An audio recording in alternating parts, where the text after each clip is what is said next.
This new year, China lit up the sky with massive drone shows, where thousands of drones moved as one, forming symbols, patterns, and animations with remarkable precision. What made this possible wasn't just creative design, but extremely accurate timing. Each drone depends on precise clock synchronization to maintain position, communicate wirelessly, and execute movements at exactly the right moment. At the core of this timing control is phase-locked loop technology. As these drone fleets scale into the thousands, phase-locked loops must evolve. The future lies in ultra-low power designs that extend flight time, and highly integrated architectures that reduce size, weight, and system complexity.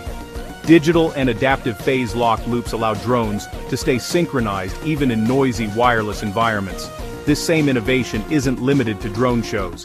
It's shaping the future of autonomous systems, fifth-generation networks, Internet of Things devices, and high-performance electronics, where precision timing and power efficiency are critical. If you want to stay ahead of how advanced clocking and phase-locked loop design are driving next-generation systems, explore expert insights and engineering solutions at dynamicengineers.com, where future-ready technology takes flight.